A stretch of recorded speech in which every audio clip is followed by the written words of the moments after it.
বিশ্বে বর্জুয়া বা মানব রচিত মতবাদের তৈরি করা গণতান্ত্রিক রীতিনীতি বা সমাজতান্ত্রিক রীতিনীতি এগুলো হলো মানুষের তৈরি করা মতবাদ। ইসলাম ব্যতীত সমস্ত মতবাদ কুফরি মতবাদ, যে মতবাদের অনুসরণ অনুকরণ বাস্তবায়ন করলে প্রতিটা পদক্ষেপের জন্যেই পরকালীন জীবনে আবাদ অনন্তকাল জাহান্নামের আগুনে জ্বলতে হবে। কিন্তু জামাতে ইসলাম বা ইসলামী খেলাফতের মাধ্যমে যদি রাজনীতি করে ইসলামী সাম্যবাদী গণতন্ত্রের মাধ্যমে রাষ্ট্র প্রতিষ্ঠা করা হয়, সেই ক্ষেত্রে জনগণের বিপুল পরিমাণ অর্থ লুটপাট, পেশিবাদ বা স্বৈরাচারী রাষ্ট্র ব্যবস্থা কায়েম হবার সম্ভাবনা মোটেই থাকে না। যেহেতু ইসলাম মানুষের জীবনকে তিনটি ভাগে ভাগ করা হয়েছে: দুনিয়াবী জীবন, বরজখী জীবন এবং আখেরাতের জীবন।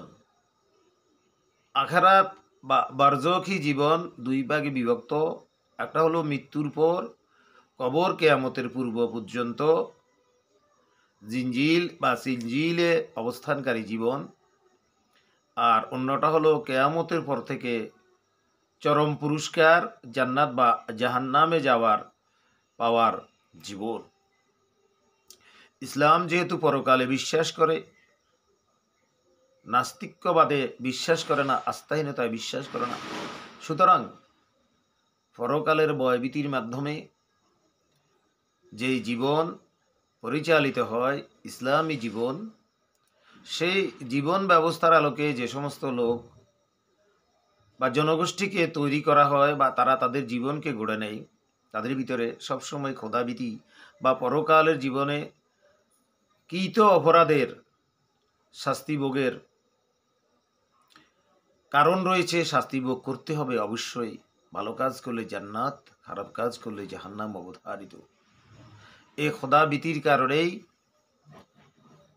খেলাফত ভিত্তিক শাসন ব্যবস্থা বা ইসলামী শরিয়া ভিত্তিক ব্যবস্থা বা জামাত ইসলামী বা জামাত ভিত্তিক ইসলামী শাসন ব্যবস্থার মাধ্যমে যে শাসন ব্যবস্থা প্রতিষ্ঠিত হয় তা মানুষকে চরম দাসত্ব, অর্থনৈতিক লুটপাট, স্বৈরাচার পেশিষ্ঠ হওয়া এবং আঙ্গুল ফুলে কলাগাছ হয়ে জনগণের সম্পদ লুণ্ঠন করে ব্যক্তির সম্পদ বাড়িয়ে দেওয়ার মতো ঘৃণ্য জঘন্য কাজ থেকে বিরত রাখে।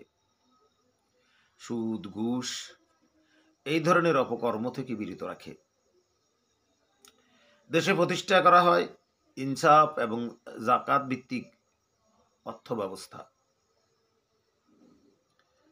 এই জাকাত ভিত্তিক অর্থ ব্যবস্থার কারণে ধনীদের সম্পদ প্রতিটি বছর ক্রমান্বয়ে গরিবদের মাঝে বিতরণের মাধ্যমে গরিবরা স্বাবলম্বী হয়ে ওঠে। দেশে গরিব বা ভিক্ষুক থাকে না। একইভাবে অফিস আদালত কল কারখানা সব জায়গায় সৎ লোকের শাসনের মাধ্যমে দেশ উন্নতির চরম উচ্চ শিখরে পৌঁছে।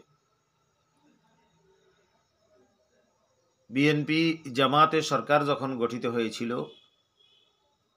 1991 পরবর্তী এবং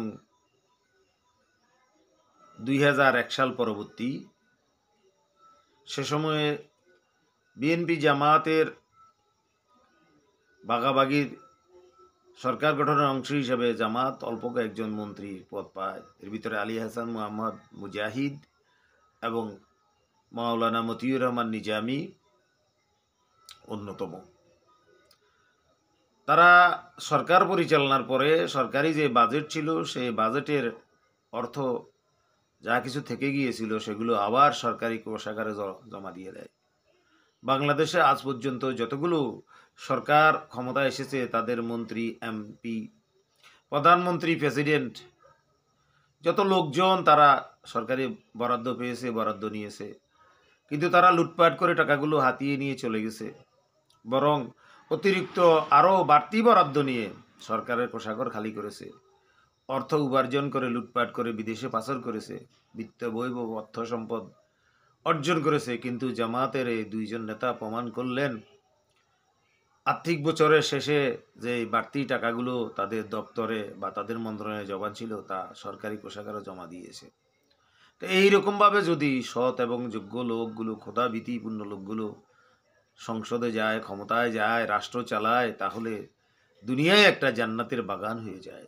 সুতরাং চিন্তা ভাবনা আর না করে দুনিয়াকে জান্নাতের বাগান যদি বানাতে চান, তাহলে অবশ্যই খালাফত ভিত্তিক ইসলামী শাসন ব্যবস্থা বা জামাত ভিত্তিক ইসলামী শাসন ব্যবস্থা, এদের পক্ষে যে প্রতীক হয় সেই প্রতীকে ভোট দিন এবং বর্জুয়া গণতন্ত্র তথা নাস্তিকতাবাদ, ধর্মনিরপেক্ষতাবাদ, মানবরচিত যত মত আছে সমস্ত মতবাদ মানুষকে ধ্বংসের মূল, পরকালে জাহান্নামে নিবার রাস্তা, সেটা চাই জাতীয় সে আঞ্চলিক জাতীয়তাবাদক, সেটা চাই বাঙালি জাতীয়বাদক, সেটা ভাষাভিত্তিক জাতীয়তাবাদক বা রাষ্ট্রভিত্তিক জাতীয়তাবাদক বা সমাজতন্ত্র হোক বা অন্যান্য তন্ত্র মন্ত্র হোক, সবগুলোই আল ইসলাম হাক্কু আল কুফরে বাতিলু, ইসলাম ছাড়া অন্য সব কিছুই বাতিলি শক্তি, জাহান্নামী শক্তি, খোদা বিরোধী শক্তি, ইসলাম বিরোধী শক্তি।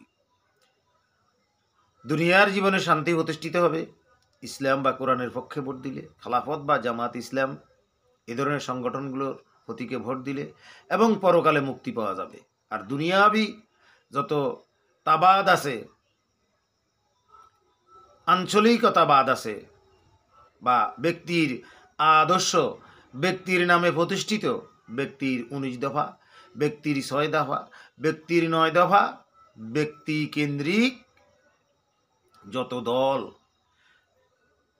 জাতীয় অজাতীয় কুজাতীয় সবগুলাকে পরিহার করে ইসলামের পক্ষে ভোট দিতে হবে। না হয় এই সমস্ত অজাতীয় কুজাতীয় দলগুলো আপনাকে দুনিয়াতে অশান্তি সৃষ্টি করবে, যেটা 1971 থেকে 75 থেকে আজ পর্যন্ত জামায়াতের অল্প সংখ্যক 2-1 মন্ত্রীদের মন্ত্রণালয় চালানো ব্যতীত অন্যান্য যত অপশাসন আছে সবগুলো শাসন প্রমাণ করেছে লুটপাট, ধ্বংস, উগ্রতা, দেশের অর্থ পাচার এবং দেশের জনগণের সব ধরনের অধিকার কেড়ে নিয়ে স্বৈরতন্ত্র ফ্যাসিবাদ কায়েমের শাসন ব্যবস্থা।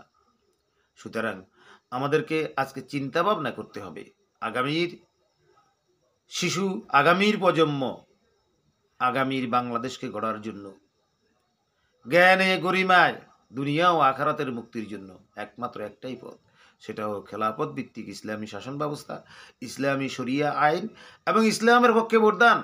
শুধু 2 হাত তুলে সমর্থন নয়, মুখে বলা নয়, প্রতীকে ভোট দিয়ে সংসদে এমপি পাঠাতে হবে, সেখান থেকে সরকার গঠন করার মতো পর্যায়ে নিয়ে যেতে হবে। তাহলেই আমরা সাকসেস দুনিয়া এবং আখিরাতের জীবনে। আমাদের সবাইকে জামাত বা খেলাফতি জীবনে ভোট দেওয়ার তৌফিক দান করুন। আমিন সুম্মা আমিন। আসসালামু আলাইকুম ওয়া রাহমাতুল্লাহি ওয়া বারাকাতুহু।